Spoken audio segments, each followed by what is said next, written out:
Life horoscope spiritual நேயர்கள் அனைவருக்கும் இனிய நல்வாழ்த்துக்கள். எல்லோரும் நன்றாக இருப்பீர்கள்.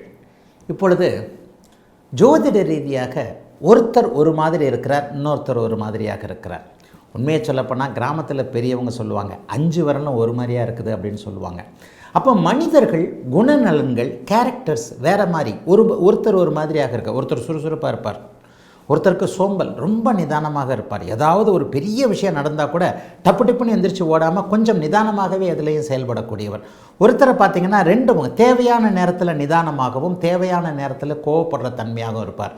ஒருத்தர் மகா கஞ்சனாக இருப்பார், ஒருத்தர் பெரிய வள்ளலாக இருப்பார். முரண்பாடுகள் அடங்கியது தானே வாழ்க்கை, முரண்பாடுகள் அடங்கியது தான் எல்லா நிலைமைகளையும். ஏன்னா வாழ்க்கையே முரண்களின் மேலே தான் அமைந்திருக்கிறது என்று சொல்லக்கூடிய ஜோதிடர் நான். ஆக மனிதர்கள் தங்களுக்குள் குணங்கள் வேறொரு மாதிரியாகவும் தோற்றங்கள் வேறு மாதிரியாகவும்.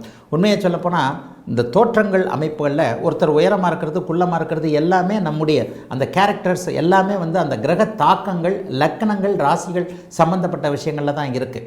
சனி லக்னத்தோடு தொடர்பு கொண்டு விட்டாலே, பாவத்துவமாக தொடர்பு கொண்டு விட்டாலே ஒருவர் கண்டிப்பாக குள்ளமாக இருப்பார்.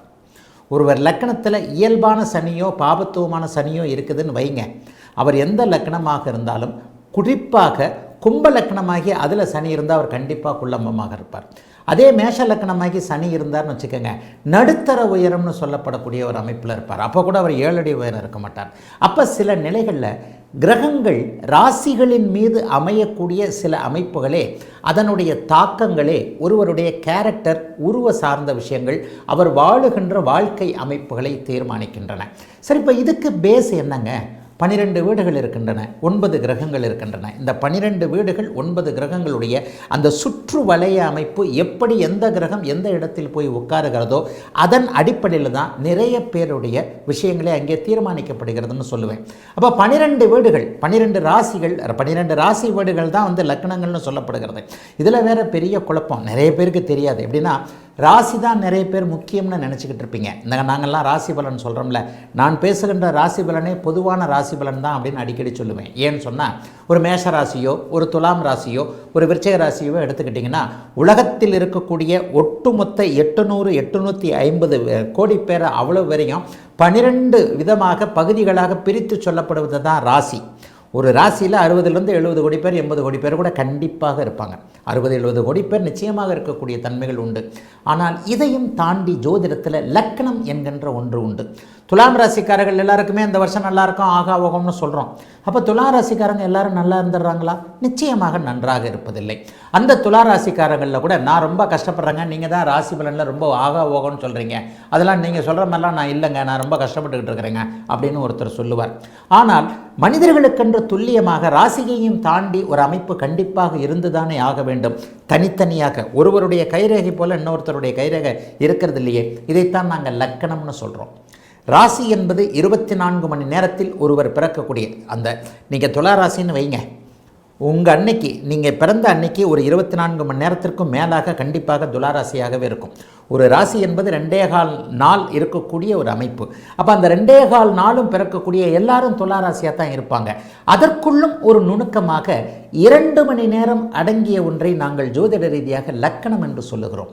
இந்த லக்கணம் ஒரு மனிதனுடைய தனித்தன்மையை தீர்மானிக்கக்கூடியது, ராசியை விட மேம்பட்டது. ராசி என்பது 2.25 நாள். அப்போ அந்த 2.25 நாளுக்குள்ளே ஒரு பகுதியாக சுருக்கி கொண்டே வந்தால் 2 மணி நேரம்ன்றது மிக துல்லிய பகுதி இல்லையா?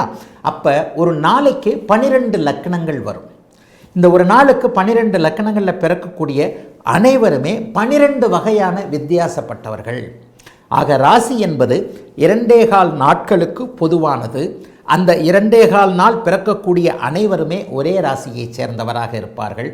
லக்கணம் என்பது அந்த ஒரு நாளுக்குள்ளேயே 2.25 நாளுக்குள்ளேயே கிட்டத்தட்ட 50 லக்கணம் வந்துடும் இல்லையா? 2 மணி நேரம் லக்கணம். ஆக 24 மணி நேரம் கொண்ட பூமியின் ஒரு சுற்றில் 12 லக்கணங்களிலும் குழந்தைகள் மனிதர்கள் மாறி மாறி பிறப்பார்கள். இந்த 12 லக்கணங்களின் அமைப்புகள் அப்போது எப்படி இருக்கின்றன? இந்த 12 லக்கணங்கள்னால் என்ன? அதை தாங்க அந்த ராசி வீடு தாங்க. மேஷம் முதல் மீனம் வரையிலான 12 ராசிகளை தான் அந்த உள்ளுக்குள்ளே இருக்கக்கூடிய 2 மணி நேர அமைப்பில் உங்களுடைய பிறந்த நீங்கள் எந்த நேரத்தில் பிறந்தீங்களோ அந்த நேரத்தில் அந்த லக்கணம் எப்படிப்பட்ட அமைப்பு, லக்கணத்தினுடைய தன்மை என்ன? நீங்கள் பிறக்கும் பொழுது பூமி எந்த ராசியில் சென்று கொண்டிருக்கிறதோ அதை வேறு மாதிரி சொல்லுவோம். கிழக்கே எந்த ராசி உதயமாகிறதோ அதாங்க லக்னம்னு சொல்லுவோம். பூமி ஒரு சூரிய வளைய பாதையில் போய்கிட்டு இருக்கு. அப்போ நீங்கள் பிறக்கும்போது பூமி அதனுடைய கிழக்கு பாதையில் எந்த ராசி உதயமாகி கொண்டிருக்கிறதோ அதுவே அந்த குழந்தையுடைய லக்னம். 2 மணி நேரத்துக்கு ஒரு தடவை ராசி அப்படியே மாறிக்கிட்டே இருக்கும். அதனால் லக்னங்கள் மாறுவது போன்ற ஒரு அமைப்புகள் இருக்கிறது. ஆக உங்களுடைய லக்னமே துல்லியமான தொழித்தம். ஒரு பெரிய அளவில் உங்களுடைய லக்னத்தோடு தொடர்பு கொள்கின்ற கிரகங்கள் எப்படிப்பட்ட தன்மை என்பதை வைத்து தான் பெரிய மாற்றங்கள் நிச்சயமாக உண்டு. அதை ஆதாரமாக வச்சோம். அந்த லக்னத்தை மூளை என்கின்ற ஒரு தலைக்கு, இன்சான் உடம்பிற்கு சிரசே பிரதானம்னு சொல்லுவோம் இல்லையா? அப்போ இவ்வளோ பெரிய உடம்புக்கு பிரதானமான ஒன்று தலை. அந்த தலைக்குள் இருக்கின்ற மூளை. இந்த மூளையை ஒத்தது, தலையை ஒத்தது தான் இந்த ஜாதகத்தில் இருக்கக்கூடிய லக்னம். அதுவே உங்களை பிரதிபலிக்கிறது, உங்களுடைய கேரக்டரை பிரதிபலிக்கிறது. அப்போ 12 லக்னங்களில் பிறந்தவர்கள் எப்படி இருப்பார்கள் அப்படிங்கிறத இப்போது சுருக்கமாக தனித்தனியாகவே பார்க்கலாம். ஒரு லக்ன தொடர்புகள் எப்படி இருக்கும், ராசியும் லக்னமும் ஒன்றிணைந்த அமைப்புகளில் எப்படிப்பட்ட அமைப்புகள் இருப்பாங்கன்றதை இப்போது பார்க்கலாம்.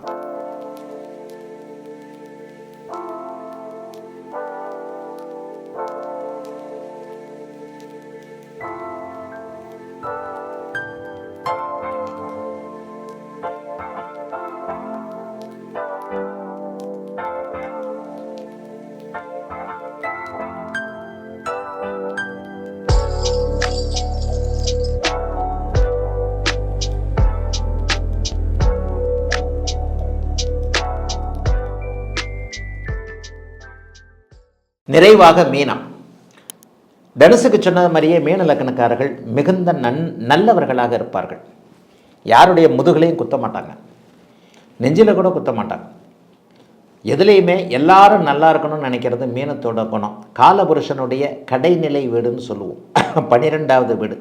கொஞ்சம் செலவாளிங்களாக இருப்பாங்க, நல்லதுக்கு செலவு பண்ணுறவங்களாக இருப்பாங்க, ஆன்மீக எண்ணம் கொண்டவர்களாக இருப்பார்கள். எதற்கும் பரம்பொருள் இருக்கிறது, என்னை காப்பாற்றும் என்கின்ற நேர்மறை எண்ணம் கொண்டவர்களாக இருப்பார்கள்.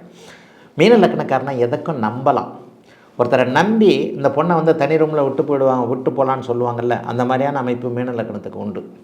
ஒரு வயது பெண்ணை ஒரு வயது பையனோடு, எப்போ அந்த பொண்ணை பொறுப்பாக பார்த்துக்கப்பா, நாளைக்கு உன்னை கூட்டு போகிறேன் அப்படின்னு சொன்னால் அந்த பெண்ணை, அந்த வயது பையன் வயது பெண்ணை தங்கையாக பாவித்து அவளை பாதுகாத்து செக்யூரிட்டி கொடுத்து அவளுக்கு தைரியத்தை கொடுத்து வைக்கக்கூடிய அமைப்பு இந்த மீன லக்னக்காரனுக்கு உண்டு. அதைத்தான் நான் நல்லவன்றேன், இழிச்சவன், ஏமாளின்றேன். கிஞ்சிற்றும் மனதில் கெட்ட எண்ணங்கள் வராதவர், லக்னம் கெடாத, லக்னாதிபதி கெடாத மீன லக்னக்காரராக இருப்பார். ஏமாளி, இழிச்சவன், ஏமாறுறதுக்குன்னே பிறந்தவனாக இருப்பார். மீன லக்னத்திற்கு குரு நீச்சமாயிட்டால் இந்த பலன்கள்லாம் கூடுதலாகவே இருக்கும்.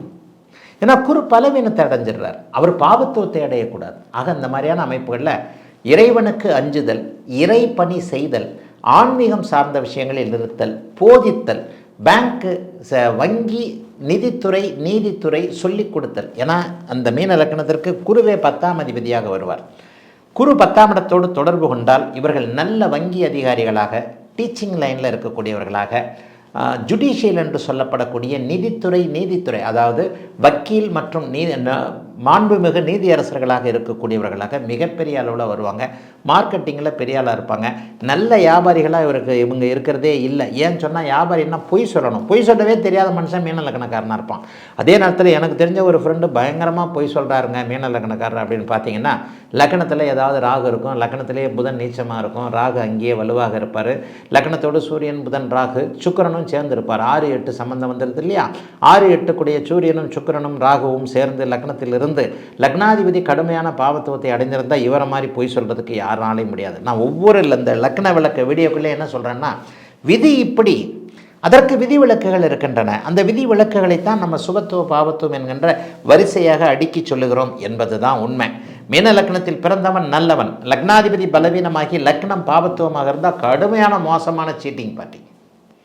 எல்லாத்துக்குமே 10 விரலும் ஒன்றா இருக்கிறதுலன்னு பெரியவங்க சொல்கிறாங்க இல்லையா? ஒரு மனிதனுக்குள்ளேயே நல்ல குணமும் நல்ல அல்லாத குணமும் இருக்கு இல்லையா? அதை நீங்கள் நிறைய புரிஞ்சுக்கணும். ஒரு ரவுடி பையன் இருக்கிறான், இந்த ரவுடி பையன் நல்லவன்னு சொல்கிறதுக்கு ஒரு ஆள் கண்டிப்பாக இருப்பார். என் புருஷனை மாதிரி யோக்கியம் யாருமே கிடையாது, ஊரில் தாங்க நீங்கள் ரவுடின்றீங்க. என் புருஷன் ரவுடியாக இருந்தால் கூட சரியான பொம்பளை பொறுக்கி எதுவுமே கிடையாதுங்க, எனக்கு மட்டும் ஏகபத்தினி விரதம் இருக்கிறாரா இல்லையா? ஒரு ரவுடி ஒரு நண்பருக்காக எதையும் செய்யக்கூடியவராக இருப்பார் இல்லையா? ரவுடி தாங்க, அவனை பார்த்து ஊரே பயப்படுது, அவன் எனக்கு உயிரை கொடுப்பாங்க அப்படின்னு சொல்கிறவர் இருக்கிறார் இல்லையா? அது மாதிரியாகத்தான் ஒரு மனிதனுக்குள்ள இரட்டை நிலை குணங்கள் இருக்கின்ற அமைப்பின் அடிப்படையில் மீன லக்னக்காரன் நன்றாக உள்ளவனாகவும் நேர்மறை எண்ணங்கள் உள்ளவனாகவும் நம்பிக்கை உள்ளவனாகவும் நல்ல நடத்தை உள்ளவனாகவும் எதிலும் பாசிட்டிவாக யோசிக்கக்கூடியவனாகவும் போதிக்கக்கூடியவனாகவும் இறைவனியில் இருப்பவனாகவும் எல்லாவற்றையும் எல்லாரும் நல்லா இருக்கணும்னு நினைக்கக்கூடியவனாக இருப்பான். இதெல்லாம் குருவின் வலிமையை பொறுத்தது. சரி, இந்த லக்னத்திற்கு நல்ல பலன்களை செய்யக்கூடிய முதல் நிலை குருகம் என்ன? சூரியன் கூட நல்ல பலனை செய்ய மாட்டார். சூரியன் நண்பர் தான், ஆனால் 6ஆம் அதிபதி. மீன லக்னக்காரனுக்கு சுக்கிர தசையும் சூரிய தசையும் பருவத்தில் வரவே கூடாது. வந்தால் சின்ன வயசுலேயே வந்து முடிஞ்சிட்டு போயிடணும். ஒரு 25 வயசுக்குள்ளேயே பிறக்கும்போதே வந்து சுக்கிர திசையிலே பிறந்திருக்கணும். குட்டி சுக்கரன் கொட்டி கவிழ்க்கும் என்கின்றபடியாக ஒரு 15-20 வருஷம் சுக்கிர திசை வந்துருச்சுப்பா.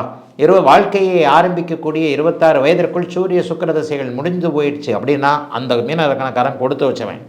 40-50 வயசில் நடுவில் வந்து சுக்கிர சூரிய திசைகள் 6-8ஆம் அதிபதிகளுடைய திசைகள் வருமாயின் அவர் கொஞ்சம் கொடுத்து வைக்காதவர் என்பது தான் அர்த்தம். இது நான் கூட நிறைய புத்தகங்களில் எழுதியிருக்கிறேங்க. ஆக சுக்கிர சூரிய திசைகள் அடுத்தடுத்து வருகின்ற காரணத்தினாலும் இருவரும் 6-8 அமைப்பாக இருக்கக்கூடிய காரணத்தினாலும் இது வந்து கொஞ்சம் சரியாக வராது. அதை மட்டும் கொஞ்சம் பார்த்துக்கணுங்க. மற்றபடி வந்து நல்ல யோகர் என்றால் முதல்நிலை சுபரான குருதான் நல்ல யோகர். கேந்திராதிபத்திய தோஷம் என்றாலும் கூட அது 10ஆம் இடத்தோடு, அதாவது உயிர்காரகத்துவத்தை இது பண்ணாத செயல்படுத்தாத இடத்தோடு தொடர்பு கொள்ளுகின்றதுனால பெரிய அளவில் கேந்திராதிபத்திய தோஷத்தை செயல்படுத்த மாட்டார். தனுசு லக்னத்துக்கு நான் 4ஆம் இடம் கேந்திராதிபத்திய தோஷம் அப்படின்னு சொல்லுவேன். அந்த இடத்துல அம்மா கெடும். மனுஷன் வாழ்கிறதுக்கு அம்மா ரொம்ப முக்கியம். பெத்த தாய் தான் ரொம்ப முக்கியம். பெத்த தாயினால தான் வர்றோம். பெத்த தாய் ஒரு குறிப்பிட்ட வயது வரைக்கும் நமக்கு சொந்த காலில் நிற்கிற பருவம் வர்ற வரைக்கும் பால் கொடுக்கறது அவ தானே, பாசத்தை காட்டுறது அவ தானே, அன்பை காட்டுகின்ற ஒரே தெய்வம் அதுதானே. இந்த கேந்திராதிபத்திய தோஷ அமைப்புகளில் ஜட காரகத்துவத்தை முதன்மைப்படுத்தக்கூடிய அமைப்புகள் இருக்கும்போது அந்த இடத்துல சரியாக வேலை செய்யாது. ஆனால் உயிர் காரகத்துவம் என்று சொல்லப்படக்கூடிய 4-7 அமைப்புகள், 7 புருஷன் பொண்டாட்டி, 4 அம்மா, அதனால் 4-7 கேந்திராதிபத்திய தோஷத்தை கடுமையாக செய்யும். 10 அப்படி ஒன்றும் கடுமையாக செய்யாது. ஆகவே 10ஆம் இடத்தில் குரு இருப்பது அப்படி ஒன்றும் பெரிய கேந்திராதிபத்திய தோஷ இழப்புகளை கொடுக்கக்கூடிய அமைப்புகள் இல்லை. அதனால் லக்னாதிபதி இங்கே சுபர் என்கின்ற ஒரு நிலைமையில் வருவார். ராஜயோகாதிபதியாக வரக்கூடியவர் செவ்வாய்.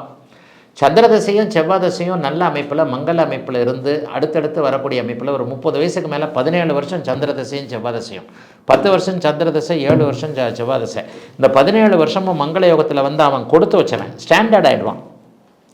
10 நிமிஷம் நல்லா, இந்த 10 நிமிஷம் கிரகங்கள் நல்லது பண்ணாலே ஒரு மனுஷனுக்கு 10 தலைமுறைக்கு சொத்து சேரும். ஒரு லாட்ரி டிக்கெட்டு 100 கோடி ரூபா அடிக்குதுன்னு வைங்க. 100 கோடி ரூபா அடிக்கிறதுக்கு 100 வருஷம் ஆகுமா? 100 செகண்டில் தானே அடிச்சிருது. அப்படியே அந்த ஒரு ரோல் வந்து 7-8 நம்பர் ஒன்றா வந்துருச்சுன்னு வைங்க, வித்தின் செகண்டில் அவர் 100 கோடிக்கு அதிபதி ஆகிடுறார் இல்லையா?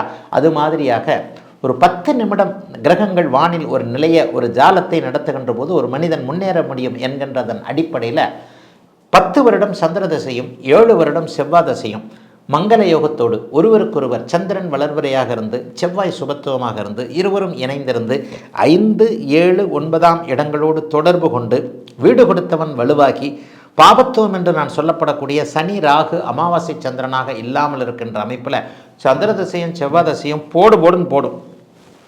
இதுக்கடுத்து ராகு வந்து குருவோட வீட்லேயோ இந்த சந்திர செவ்வாயோடைய வீடுகளிலேயோ இருக்கும் பொழுது பெரிய அளவில் யோகத்தை செய்வார். குரு தசையும் நல்லாயிருக்கும். ஆக மீன லக்னக்காரனுக்கு சூரியனை சுக்கிரனை தவிர்த்து சந்திர செவ்வாய் குரு ஆகிய 3 கிரகங்களும் யோக பலன்களை செய்யக்கூடிய அமைப்புகள் கண்டிப்பாக உண்டு. இந்த தசைகள் நடுப்பகுதியில் வருகின்றவர்கள் கொஞ்சம் கொடுத்து வைத்தவர்களாக இருப்பார்கள்.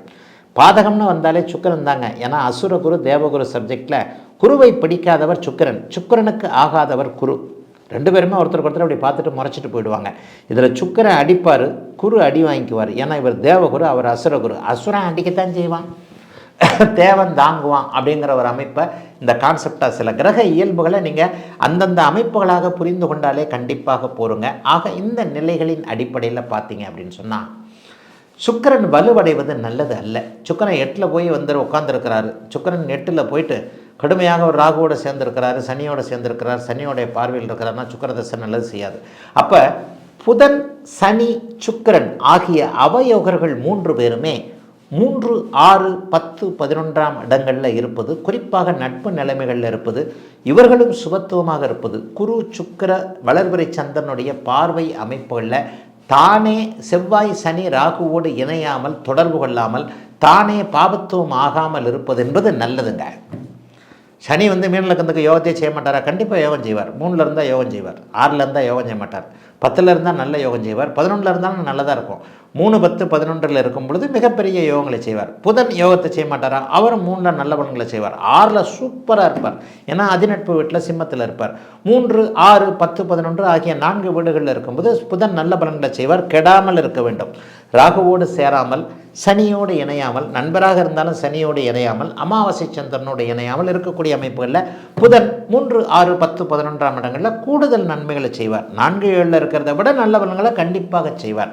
அதே மாதிரி சுக்கிரன் நல்ல இடங்களில் எப்போ செய்வார்? 3ஆம் இடத்துல ஆட்சியாக இருந்தால் நல்ல பலன்களை செய்வார். 6ஆம் இடத்துல அவர் இருக்கவே கூடாது. 8ஆம் இடம் அவருக்கு மறைவு ஸ்தானம். 8ல் அவர் ஆட்சியாக இருந்தாலும் கூட கிரிமினல் தனங்களில் அப்படியே உள்ளே கொண்டு போய் வைக்கக்கூடிய அமைப்பில் இருக்கிறனால அங்கேயும் அவர் இருக்கக்கூடாது.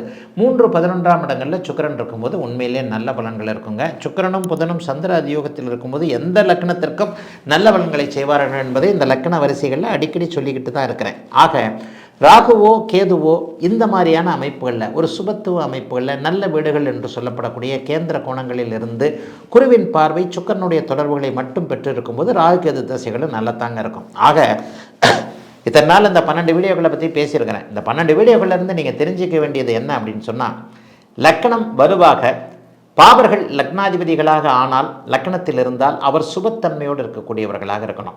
சுபர்களே லக்னாதிபதிகளாக இருந்தால் கொடுப்பினை. எல்லாருக்குமே அந்த அமைப்பு அமைஞ்சிடுறது இல்லையே. லக்னாதிபதி கெட்டால் லக்னமாவது நல்லா இருக்கணும், லக்னம் கெட்டால் லக்னாதிபதியாக வலுவாக இருக்கணும். ரெண்டுமே நல்லா இருந்ததுன்னா அவன் கொடுத்து வைத்தவன். இந்த 2 அணிகளை பற்றி சொல்லிட்டேன். சுக்கிரன் சனி புதன் ஒரு அணி, சூரியன் சந்திரன் செவ்வாய் குரு ஒரு அணி. இவர்கள் நல்லா இல்லை, அவர்கள் நல்லா இல்லைன்னா கூட எந்த கிரகம் கெடுவரங்களை தரக்கூடிய அமைப்பில் இருந்தாலும் கூட அது சுபத்தன்மையோடு குருவின் பார்வை சுக்கரனுடைய இணைவுகள் கூட இருந்து அந்த உபசயஸ்தானம்னு சொல்லப்படக்கூடிய 3, 6, 10, 11 ஆகிய நட்பு வீடுகளில் இருக்கும்போது அந்த கிரகம் பெரிய அளவுக்கு சோதனைகளை தர்றதில்லை. வார்த்தைகளை மறுபடியும் கவனிக்கணும். பெரிய அளவு சோதனைகளை தர்றதில்லை. சோதனைகளை தரும், தாங்கக்கூடிய அளவிற்கு சோதனைகளை தரும். ஒரு மனுஷன் தான் வாழ்க்கையில் கஷ்டத்தை தாங்கக்கூடிய அளவிற்கு வந்துட்டாலே அவன் பெரிய ஆளுங்க. அதுக்கப்புறம் பார்க்கலாம். தாங்க முடியாமல் ஊரை விட்ட கடன் வாங்குறீங்க, வீட்டுக்குள்ளேயே இருந்து பதில் சொல்லி கொண்டு இருக்கிறீர்கள், வியாபாரம் செய்து கொண்டே பதில் சொல்லி கொண்டு இருக்கிறீர்கள், அது ஒரு வகை, அது தாங்கக்கூடிய கஷ்டம். கடன்காரனுக்கு பயந்து ஊரை விட்டு ஓடி போயிட்டீங்க, அதுதான் தாங்க முடியாத கஷ்டம். பொண்டாட்டி பிள்ளையெல்லாம் எக்கேடு கட்டினா போட்டுமே. அந்த இப்போ கூட ஒரு லேட்டஸ்ட்டாக ஒரு வீடியோ பார்த்தேன், கண்ணில் அப்படியே தண்ணி வந்தது. மனைவியையும் குழந்தையையும் கொன்று விட்டேன், இன்னும் 10 நிமிடத்தில் அடிபட்டு ஏதோ அதில் போய் தற்கொலை பண்ணிக்க போகிறேன்ட்டு ஒருத்தர் பேசுகிறாரு. அப்படியே கண்ணில் அப்படியே தண்ணி வருது, மூக்கில் தண்ணி வருது. நமக்கு கைகால் படபடக்குது. அட பாவி மனசா, அந்த பொண்ணை பார்த்தா அவ்வளோ அழகாக ராஜகுமாரி மாதிரி தேவதை மாதிரி அந்த குழந்தை இருக்குது. இப்படிப்பட்ட குழந்தையை விட்டுட்டு பொண்டாட்டியை விட்டுட்டு இப்படி போயிட்டேன்ட்டு இதெல்லாம் கிரகங்கள் செய்யக்கூடிய ஜாலம். ஆகவே தாங்கக்கூடிய துன்பங்கள் வருகின்றது என்கின்ற அமைப்பில் எதிரி கிரகங்கள் கூட சுபத்துவமாக உபசய ஸ்தானங்களில் வரும் பொழுது தாங்கக்கூடிய தன்மைகள் தான் இருக்கும். ஆயினும் பொதுவாக மீன லக்கணக்காரர்கள் நல்லவர்களாக இருப்பார்கள். நல்லவன் எப்படியும் வாழ்வான் என்பது தான் உண்மை. வாழ்த்துக்கள், எல்லோரும் நன்றாக இருப்பீர்கள். இத்தோடு இந்த 12 லக்கணத்திற்கான அத்தனை அமைப்புகளையும் லைஃப் சேனலுக்காக முடிச்சுக்கிறேன்.